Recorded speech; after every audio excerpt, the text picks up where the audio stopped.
do it regular this time, I guess. I wonder why I did that, why it cut off. It's Audacity, doesn't always work. I should upgrade my stuff. Anyway, welcome back to and another thing. Your favorite news and politics podcast, your favorite news and politics sound image on YouTube. Find us there and stare at a blank screen, listen to my voice. I don't know how other people listen to podcasts. Okay, so I make this joke every week just about every week, how you can go stare into the void of YouTube, the blank screen, or whatever it shows, and listen to my audio link. I make this joke every week, not thinking about how people might actually watch podcasts or listen to podcasts on their own, anyway. So, we listen to podcasts when we're together at home, and we're usually doing things around the apartment, and we're usually, in and out, but also, paying attention and doing other things. But there's also times where I'll be on the train, and if I'm listening to a podcast on the train, the few very seldom times that I do still take the train, I will kind of, black out and go into a void of my own. I'll block out everything and just kind of ignore the surroundings, and this is my podcast. So, that is just kind of what happens sometimes. So, I don't know if that's... I don't know. However you listen to your podcast, you can get us on Spotify, you can get us on YouTube, you can get us on Apple Podcasts. Oh, and another thing, tell your fucking friends. Bert Beans is here. Bert Beans is our producer. He just went behind the glass. Behind the glass is the other side of the couch. Over to his production chair, which is just Giovanna's computer. I took a really funny picture of you guys. Is that what I look like, huh? You both look great. Until it's morning. Anyway. So Bert's here, he's producing. Giovanna's here, she's taking studio footage and fact-checking us along the way. We're back for another week. Busy week. We have stimulus talks, we have coronavirus talks, we have transition talks. A lot going on.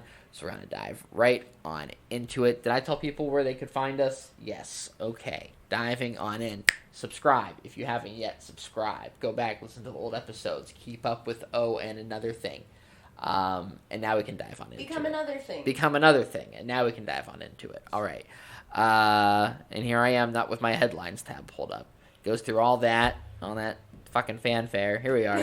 All right. So, the United States reported its highest single-day numbers of deaths, hospitalizations, and new infections on Thursday, with more than 252,400 cases added to the nation's total. Put them up on the big board. That's the big board sound. That's the big board sound. Sorry. But the good news is Mike Pence got the coronavirus vaccine on TV today. Did you see how Mike Pence dressed? Hope it doesn't make him gay. Hope it doesn't make him gay, right? No, it was funny. Someone made the joke on Twitter that he took it with his wife, Karen, was there. Are you happy now, Mike? Take a vaccine without your wife. Take a vaccine without your wife, President? Come on. Christian man over here. Anyway, so Karen was there with him, and so was the Surgeon General. Squeezing his hand, I presume. Who, the Surgeon General or Karen? Both. One on each side. Like,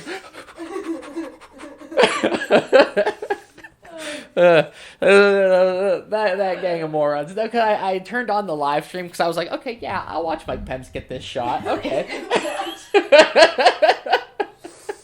They had to edit out the tears. So I turned it on, and so there's Jerome Adams, and he's the one getting the shot. He had his jacket off, and Jerome Adams is a military man. He's a very strong fellow.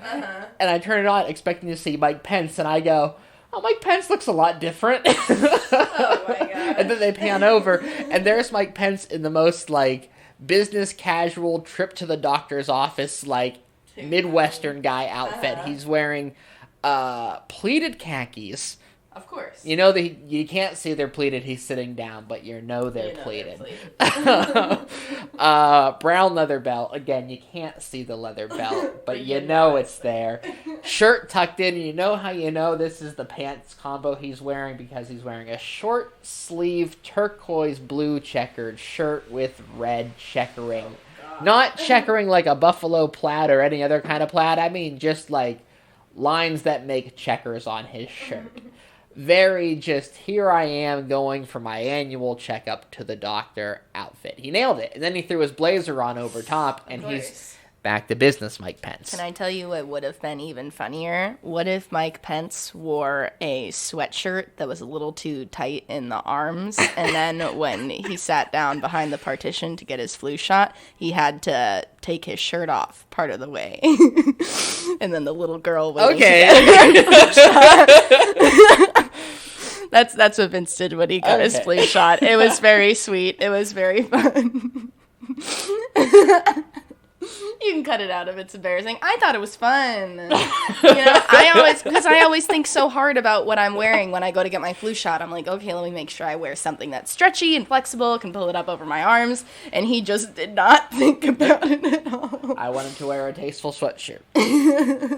But anyway.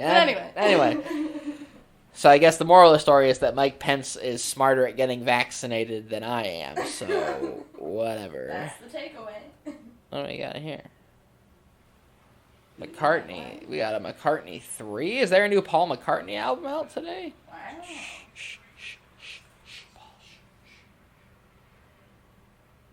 Is this new? I don't know. Hey, is this new? I don't know. Hey, wait a second.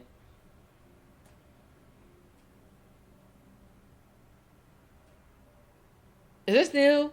I don't know. How do I find out if this is new? How do I get to the bottom of this? Okay, here's what I'll do. So I just got into Paul McCartney this year. And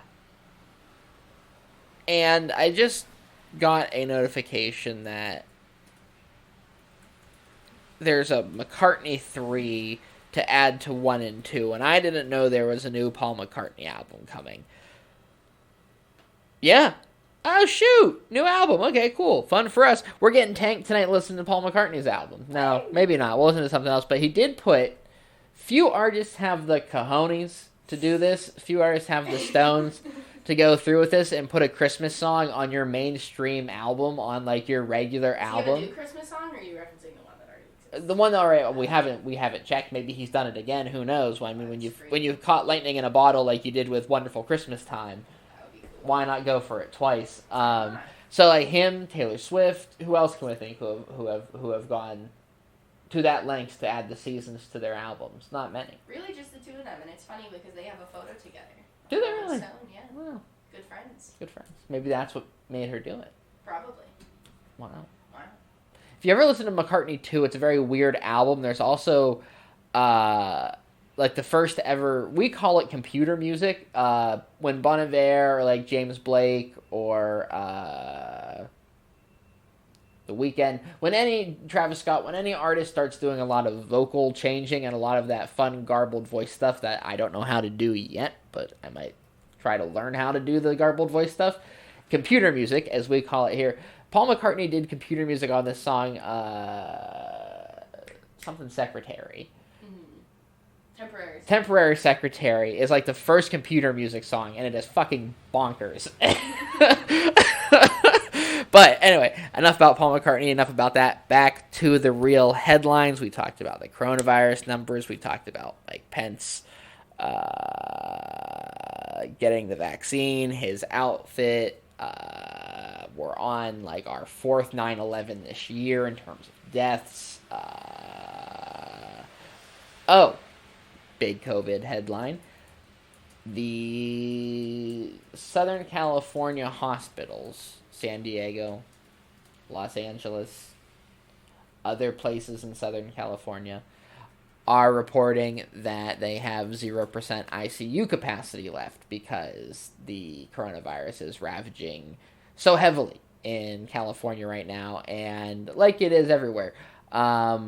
So likely that is a predicator for what other states will look like here in the coming weeks. And interesting to still know that people are planning to have a full-on little callback here, wonderful Christmas time with their friends and family. Good callback? Very Good callback. Winds it up and knocks it out. Anyway, where are we at? What do we got next here? White House aides persuaded President Trump, soon to be ex-President Trump. Am I right, people? Jeeps. How about it? Let's get it for the people in the back. Anyway, been doing this for a while. White House persuaded soon-to-be ex-President Trump to abandon a call for $2,000 stimulus checks, which might have stalled efforts to pass an economic relief package. So, to catch you up on what that all is about, there is a really piss-poor attempt at an economic relief package going through the House and the Senate. We talked about it briefly last week on the podcast. But obviously things have gotten worse because that is how deals get made, apparently. The House put out a version. The Senate put out a version. The Mitch McConnell put out a version. So the Senate version was $900 billion. No direct payments, but extended unemployment. I think it was $400 a week. I think that's still in this compromise bill they've come to, or no, it's like $300 a week for that compromise payment. $300 a week for unemployment? Is that like the cap, or is that that's the just extended? across the That's board? your extended unemployment. So it's like whatever in plus. addition to what you get from regular Yeah, unemployment. it's whatever Oh, plus. okay. So not awful, not Pandemic great, not awful. unemployment. Pandemic Gotcha, unemployment. gotcha. I don't know if what that means for like regular unemployment, but anyway. Bagels, nice. Bagels are here. Bagels are here. Is that my text? Yeah, my man the Jet just arrived with our bagels. Nice. I got a text message about it. I like to do this thing where before I start the podcast, I order our breakfast right before it, so that way it comes while I'm still in the middle of doing the podcast. It's brilliant planning, per usual. What did we just talk about? Stimulus talks. Where were we? Stimulus talks. $2,000 checks. Unemployment. Okay, so now we're getting this bill that will extend essentially what it does for everybody. Is it extends unemployment insurance 300 United States doll hairs for all unemployed folks. That's 300 more doll hairs into your budget per week to make your doll hairs go further. So that's okay. Then they're going to give funding to states and localities, small amounts. It seems like there's going to be provisions that allows for businesses to like shield themselves from legal fallout from people getting sick at work. So they'd be like, hey, you can't wear masks to work here because it's against our brand. And then, someone dies. The family can't sue for not letting them wear masks anyway.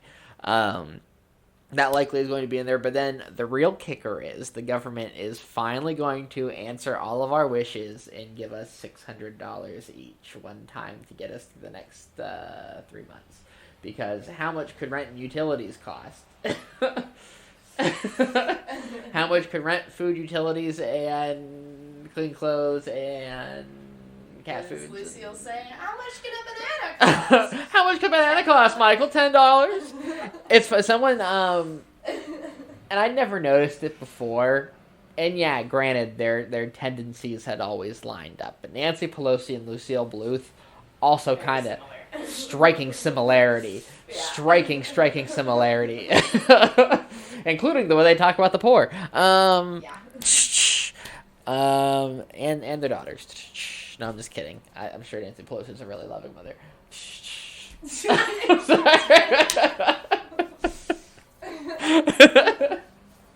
Having a good time. So that is that on that. But what is interesting is that the president. So it's like the president. I don't know how to say this, is the only person to have learned a lesson from the past 6 months, and I don't know if that's the right thing to say here. But for some odd reason, he's the only one listening to the people saying that, no, we need the money and we need it now. Whereas it seems that Congress is playing this game, and they are playing this game, where they know that there are two outcomes to our current reality, and it all comes down to Georgia. We talked about this last week a little bit, and we're going to talk about it a little bit here to cap off things, also at the end. But there are really two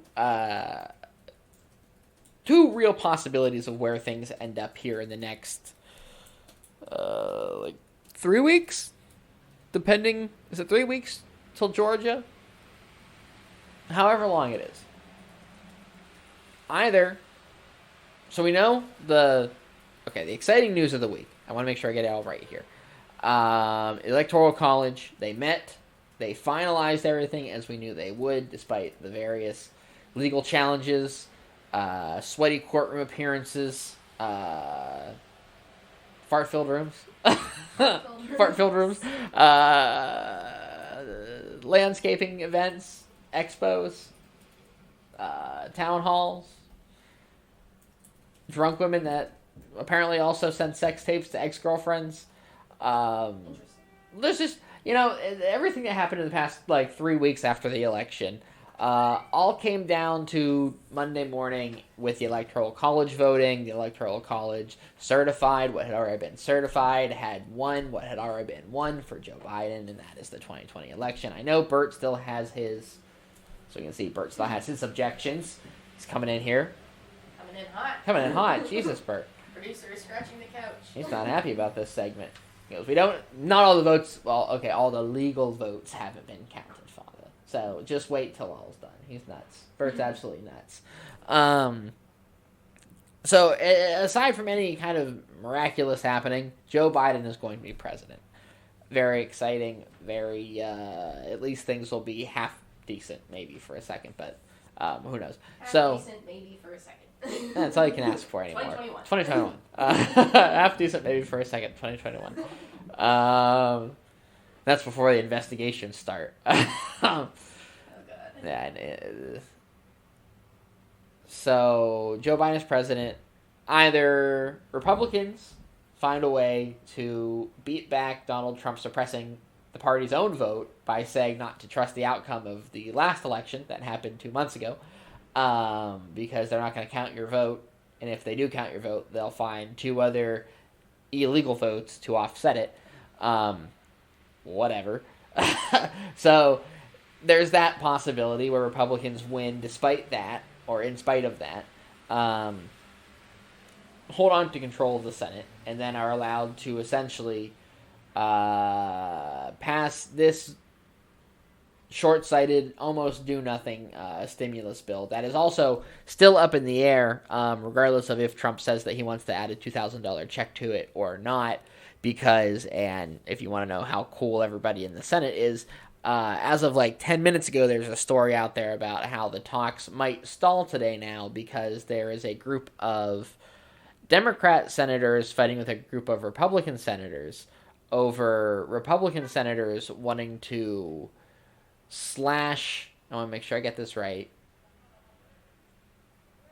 slash the ability of the Fed to dole out relief to private companies and to people that ask them for, governments that, city governments that ask them for money, something that the Fed has been able to do for the past, 6 months, kind of, unfettered. It's part of the CARES Act. The first CARES Act that they passed was that the Fed could dole out money if they were asked pretty readily, change interest rates pretty readily, and do essentially whatever they needed to help keep the economy afloat on their end, doing whatever they could without really having to go through Congress.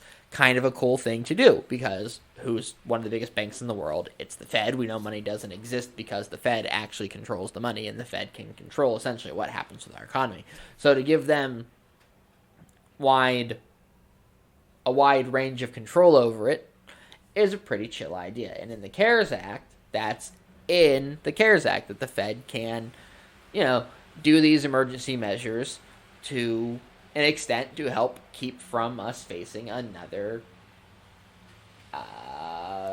third recession this year. Or to go deeper into the recession, I think we are still in, technically speaking. I think we are still in a recession.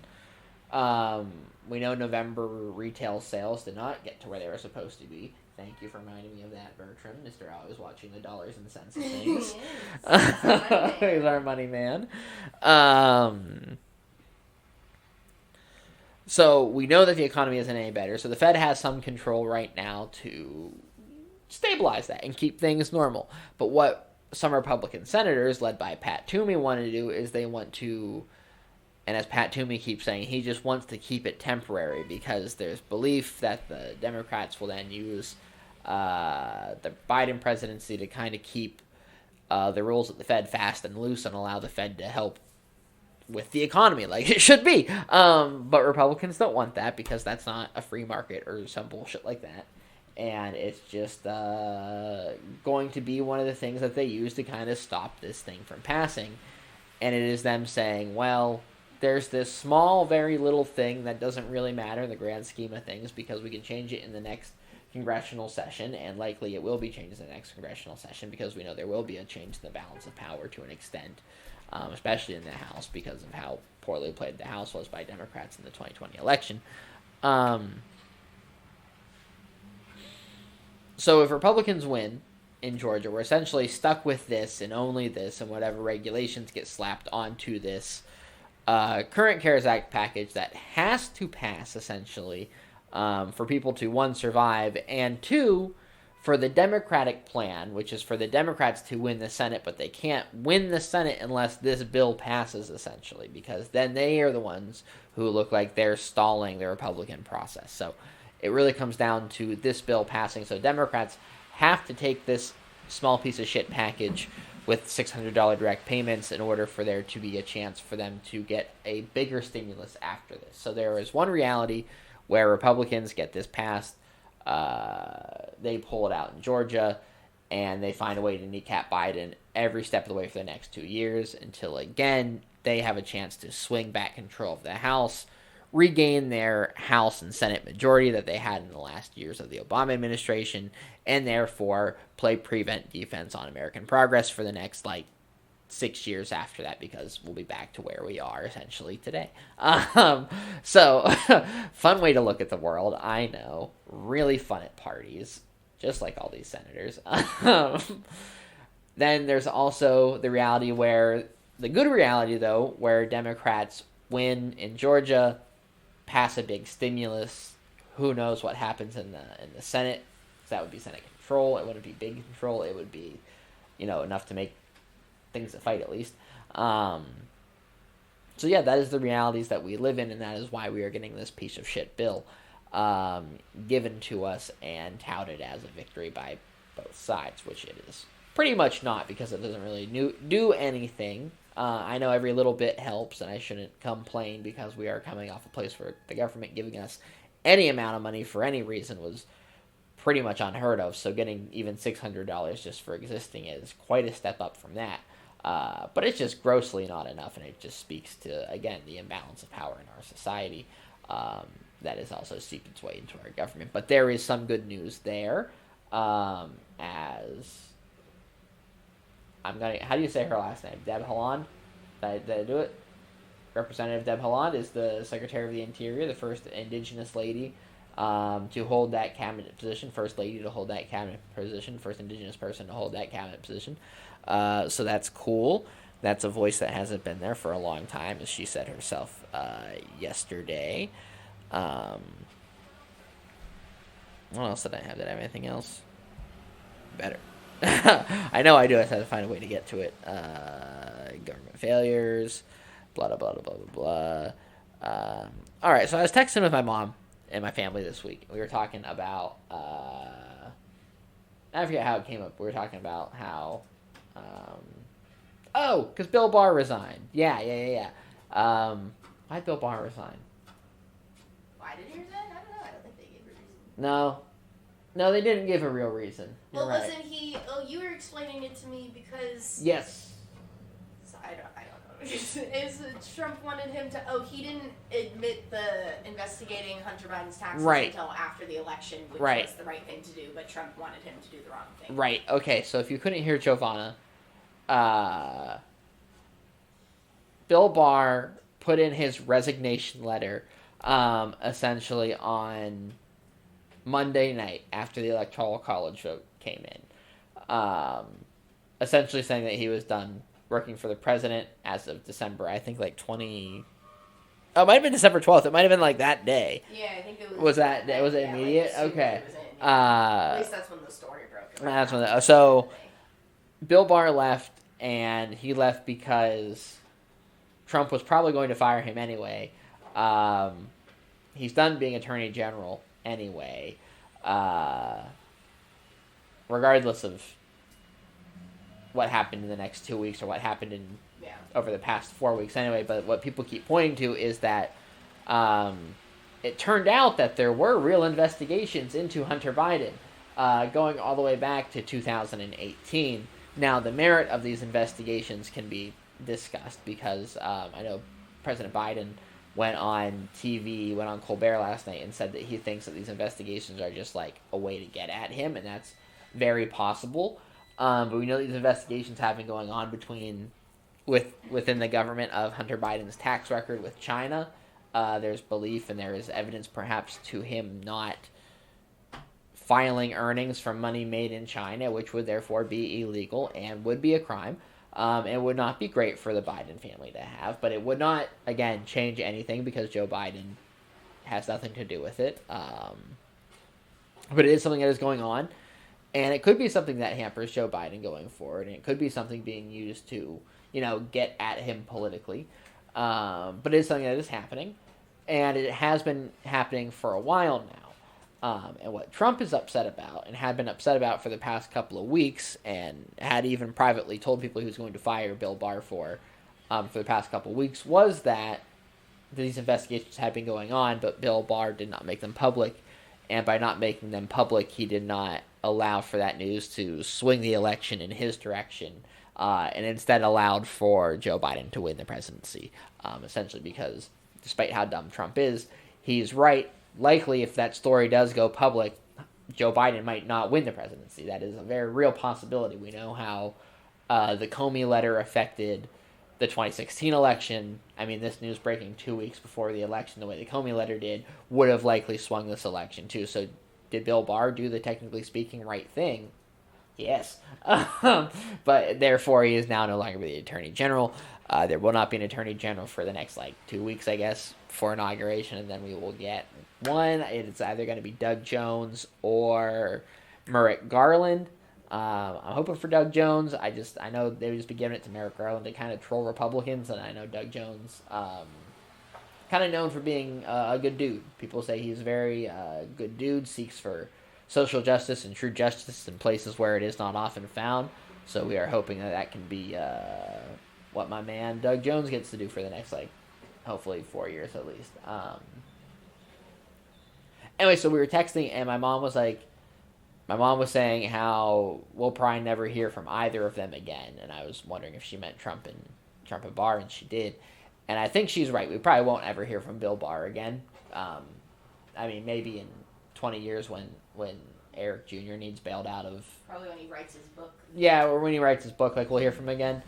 But otherwise, she's probably right. We won't hear from Bill Barr, but we will likely hear, from the Trumps and have the impact of the 2020 campaign from Trump with us forever. Because no matter what, 7 million people showed up to vote for that, which means that all Republicans have to do going forward is that, and they stand a fighting chance. So that means that we're going to see Republican politics move further in that crazy batshit direction that Trump ran in 2020.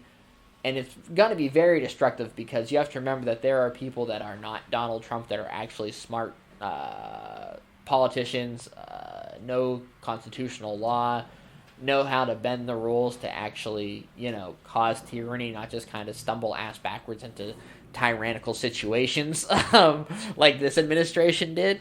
But there are people out there, your Tom Cottons of the world, your Ted Cruz's of the world, your Marco Rubio's of the world, your Josh Hawley's of the world even, who could see what Trump did in 2020 see the way that he was able to swing people from all communities, but really just base it off their stature in society, and run a table in 2024 and absolutely change the democratic processes and the ways we live our lives.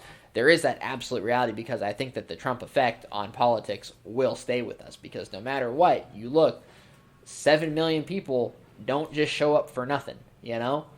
That's still a ton of people to show up and vote in an election year, and show up for anything.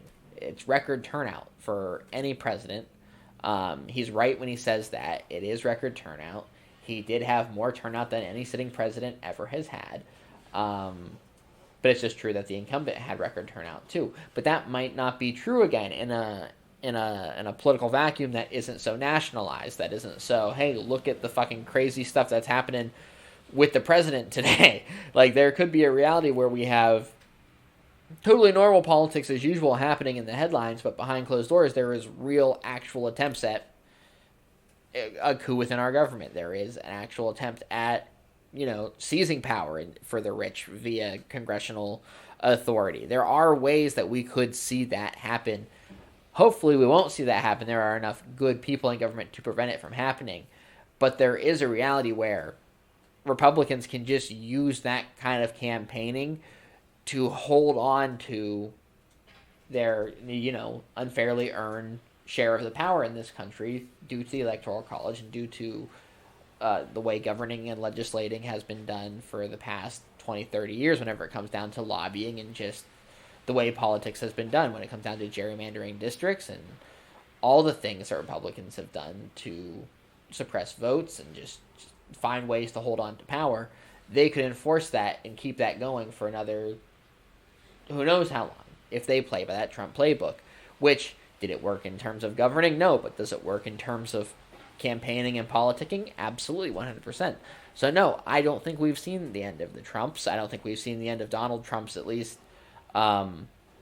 watermark or whatever you want to call it on Republican politics. I think there's a very good chance that in 20, 30 years after Trump has had his image given the George W. Bush treatment, that we see Ivanka make a really good run at the presidency, and who knows what happens, Nobody does bad faith, and look at me, I'm Ivanka, better than Ivanka. So, who knows what we end up with in 20 years. So we have to really aim for these next 4 years to, entrench what we have now and make sure that we have systems in place to fight back against, let's face it, there was one election back in, I can't remember any of the months, but way back in, I think maybe last January or last winter. It was definitely last winter. It was around impeachment season, which this is the 1 year anniversary today of the impeachment, which is very wild, isn't that? 1 year ago, 1 year ago today, the president, the soon-to-be ex-president. Am I right, people? I love that you keep saying ex instead of former. Because I think it's more applicable. It really does feel like we're getting out of a bad relationship rather than just moving on. I'm doing it to be funny, but you're right, it does also have that connotation. I just think it's hilarious. I'm doing a funny lib character right now. President Trump just lost the election again. Big loser energy. Anyway, what was I saying? Damn it, sidetracked again. Hold on. Time magazine really dragged his ass. Time magazine got him good this year. There was an election in, I think, Wisconsin for a state Supreme Court seat that Democrats won, and that without winning would have given Republicans in Wisconsin the vote they needed to overturn the popular vote in their state this year. So we really came one state Supreme Court seat away from having a totally different reality today than what it could be. We could be in a reality today where 2 weeks ago, legislatures in Wisconsin went ahead and I think it was Wisconsin. I thought it was Wisconsin or Michigan. Maybe it was Michigan.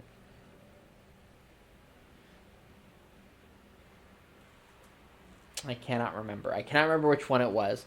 But one of the Midwestern states that Joe Biden swung in this election had a Supreme Court seat election for their state Supreme Court that without winning, Democrats would have had the vote in that state overturned and likely changed the outcome of everything. So it's important to remember just how close we have come to not being a true democratic republic anymore, to not being a true democratic country, which I guess you could say we never really were, but being further from it and from living in a system where we would have tyrants just entrenched into our government, and we would have a ruling family, and we could have Rudy Giuliani as the next attorney general prosecuting every former Obama administration, every Bush appointee that he didn't agree with. Like, there is absolutely a reality where that could have happened, and because of literally one election a year ago, we aren't living there. So it's important to remember that anytime someone tells you that an election doesn't matter, or that showing up to vote doesn't matter, or that your voice on an opinion doesn't matter, remember that it does at a point come down to all of us making sure we are heard. That's why if this does blow up in the House and the Senate, this next bill, maybe we start saying, hey, Trump's right, give us $2,000 or we're going to burn this fucking place down, baby. Woo! Anyway, that's our pod for this week. That's what we have. We're lucky we had idiots this time around. Who knows what we'll get next time. They know what works with these people. They'll do it again. But we can also find a way to use it in our favor too. So there is always a good side. We'll be back next week. Holy shit, no we won't. Next week is Christmas. Maybe we'll be back for, well, because we're having the Oh and Another Thing holiday party on Thursday night. Woo! Woo! That's our apartment Christmas party. We can call it the Oh and Another Thing holiday party. It'll be kind of funny. Maybe should we do a pod next week then? Am I gonna do a pod on Christmas? It's on Christmas. Probably not. It's Christmas. On Christmas. Maybe on the day after. Maybe the day after Christmas. So we'll maybe be back next week. If not, we'll definitely be back the week after that. If something like absolutely wild happens, then we'll be back. Then we'll be back, yeah. But then otherwise we'll be back and retooled for the new year, 2021. New Oh and Another Things, new formats, new way of doing things. Who knows? We'll be back. Tune in. Thank you for being with us. Good 2020. We had a good year. It might have sucked, but it was a fun year. It's fun. Anyway, we'll be back. Well, no, it wasn't fun. It was all the death. We watched a lot of good television. We watched a lot of good television. Anyway, more Oh and Another Thing. Maybe next week. Definitely in the new year. We'll be back. We'll be back. And that's the news. And that's the news.